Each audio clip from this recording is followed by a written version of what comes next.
بادشاہ ان تینوں صاحبان کو لے کر لڑکے کی لاش کے پاس گیا اور ان تینوں صاحبان نے دعا مانگی تو خدا کے حکم سے وہ مردہ زندہ ہو گیا اور بلند آواز سے کہا، میں بت پرست تھا تو میں نے مرنے کے بعد جہنم کی وادیوں میں داخل ہوا، لہٰذا میں تم کو عذاب الہی سے ڈراتے ہوئے اللہ پر ایمان لانے کی دعوت دیتا ہوں اور تم لوگوں کو نصیحت کرتا ہوں کہ خدا کے پیغمبر حضرت عیسیٰ علیہ السلام کا کلمہ پڑھ کر ان کے تینوں مبلغین کی بات مان کر ان لوگوں کے ساتھ اچھا سلوک کرو، کیونکہ یہ تینوں صاحبان حضرت عیسیٰ علیہ السلام کے حواری اور ان کے فرستادہ ہیں۔ ناظرین، مردے کی یہ تقریر سن کر سب کے سب حیران رہ گئے کہ اتنے میں حبیب نجار بھی دوڑتے ہوئے پہنچ گئے اور انہوں نے بھی بادشاہ اور سارے شہر والوں کو مبلغین کی شجاع تصدیق کے لیے پرزور تقریر کر کے آمادہ کر لیا، یہاں تک کہ بادشاہ اور اس کے تمام درباریوں نے بھی ایمان کی دعوت کو قبول کر لیا اور تمام صاحب ایمان ہو گئے، مگر چند منحوس لوگ جو بتوں کی محبت میں عقل اور ہوش کو بیٹھے تھے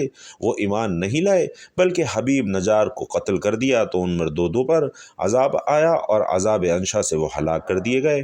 حضرت عیسیٰ علیہ السلام کو آسمان پر اٹھا لیے جانے کے تھوڑے دنوں بعد کا واقعہ ہے کہ یمن میں سنا شہر سے 2 کوس کی دوری پر ایک باغ تھا جس کا نام زردان تھا۔ اس باغ کا مالک بہت ہی نیک، نفیس اور سخی آدمی تھا۔ اس کا دستور یہ تھا کہ پھلوں کو توڑتے وقت وہ فقیروں اور مسکینوں کو بلاتا تھا اور اعلان کر دیتا تھا کہ جو پھل ہوا سے گر پڑے یا جو ہماری جھولی سے الگ جا کر گرے وہ سب تم لے لیا کرو۔ اس طرح اس باغ کا بہت سا پھل فقراء اور مساکین کو مل جایا کرتا تھا۔ جب باغ کا مالک مر گیا تو اس کے تینوں بیٹے اس باغ کے مالک ہوئے، مگر یہ تینوں ہی بہت بخیل ہوئے۔ ان لوگوں نے آپس میں طے کر لیا کہ اگر فقیروں اور مسکینوں کو ہم لوگ بلائیں گے تو بہت سے پھل یہ لوگ لے جائیں گے اور ہم لوگوں کے اہل و عیال کی روزی میں تنگی ہو جائے گی۔ چنانچہ ان تینوں بھائیوں نے یہ طے کر لیا کہ سورج نکلنے سے پہلے ہی چل کر ہم باغ کا پھل توڑ لیں گے تاکہ فقراء اور مساکین کو خبر ہی نہ ہو۔ چنانچہ ان لوگوں کی بدنیتی کی نحوست نے یہ عمل دکھایا کہ ناگہاں رات ہی میں اللہ تعالیٰ نے باغ میں ایک آگ بھیج دی جس نے پورے باغ کو جلا کر خاک سیاہ کر ڈالا اور ان لوگوں کو اس کی خبر بھی نہ ہوئی۔ یہ لوگ اپنے منصوبے کے مطابق رات کے آخری حصے میں نہایت خاموشی کے ساتھ روانہ ہو گئے اور رات میں چپکے چپکے سے باتیں کرتے تھے تاکہ فقیروں اور مساکین کو خبر نہ مل جائے، لیکن یہ لوگ جب باغ کے پاس پہنچے تو وہاں جلے ہوئے درختوں کو دیکھ کر حیران رہ گئے۔ چنانچہ ان میں سے ایک بول پڑا کہ ہم راستہ بھول کر کسی اور جگہ چلے آئے ہیں، مگر ان میں سے ایک بنسبت دوسرے بھائیوں کے کچھ نیک نفس تھا۔ اس نے کہا کہ ہم راستہ نہیں بھولے بلکہ اللہ تعالیٰ نے ہمیں ان پھلوں سے محروم کر دیا ہے، لہٰذا تم لوگ خدا کی تسبیح پڑھو۔ ناظرین، انہوں نے یہ پڑھنا شروع کر دیا کہ ہمارے رب کے لیے پاکی ہے اور ہم لوگ یقیناً ظالم ہیں کہ ہم نے فقراء اور مساکین کا حق مار لیا، ہمارا رب ہمیں اس سے بہتر کچھ دکھائے، بے شک ہم دھوکے میں ہیں۔ ناظرین، ایک مشہور روایت ہے کہ نبی کریم صلی اللہ علیہ وسلم نے صحابہ کرام سے فرمایا کہ میں تمہیں ایک ایسی صورت کے بارے میں خبر نہ دوں کہ جس کی فضیلت بہت بلند اور بدرجہ رحمت ہے۔ صحابہ کرام نے عرض کیا کہ یا رسول اللہ صلی اللہ علیہ وسلم ضرور بتلائیے، تو آپ صلی اللہ علیہ وسلم نے فرمایا کہ جب آیت الکرسی کو گھر سے نکلتے وقت پڑھو گے تو 70,000 فرشتے ہر طرف سے تمہاری حفاظت کریں گے اور تمہارے لیے استغفار کریں گے۔ اگر رات کو سوتے وقت پڑھو گے تو ایک فرشتہ ساری رات تمہاری حفاظت کرے گا اور تمہارے لیے استغفار کرے گا۔ اگر فرض نماز کے بعد پڑھو گے تو تمہارا ایک پاؤں زمین پر اور دوسرا جنت میں ہوگا اور تمہارے گناہ جتنے بھی ہوں مٹا دیے جائیں گے، اور یہ سب انعام اس سورت کو پڑھنے کی بدولت ہے۔ اللہ ہے جس کے سوا کوئی معبود نہیں، وہ آپ زندہ اور اوروں کا قائم رکھنے والا ہے، اسے نہ اونگ آئے نہ نیند آئے، اسی کا ہے جو کچھ آسمانوں میں ہے اور جو کچھ زمین میں ہے۔ وہ کون ہے جو اس کے یہاں سفارش کرے بے اس کے حکم کے؟ جانتا ہے جو کچھ ان کے آگے ہے اور جو کچھ ان کے پیچھے، اور وہ نہیں پاتے اس کے علم سے مگر جتنا وہ چاہے۔ اس کی کرسی میں سمائے ہوئے ہیں آسمان اور زمین، اور اسے بھاری نہیں ان کی نگہبانی، اور وہی بلند بڑائی والا ہے۔ ناظرین، اس آیت کا خلاصہ یہ ہے کہ اللہ تعالی واجب الوجود اور عالم کو ایجاد کرنے اور تدبیر فرمانے والا ہے۔ اسے نہ نیند آتی ہے نہ اونگ آتی ہے، کیونکہ یہ چیزیں عیب ہیں اور اللہ ہر طرح کے عیب اور نقص سے پاک ہے۔ آسمانوں اور زمین میں موجود ہر چیز کا وہی مالک ہے اور ساری کائنات میں اسی کا حکم چلتا ہے۔ تو جب سارا جہان اسی کی ملک ہے تو کون اس کا شریک ہو سکتا ہے؟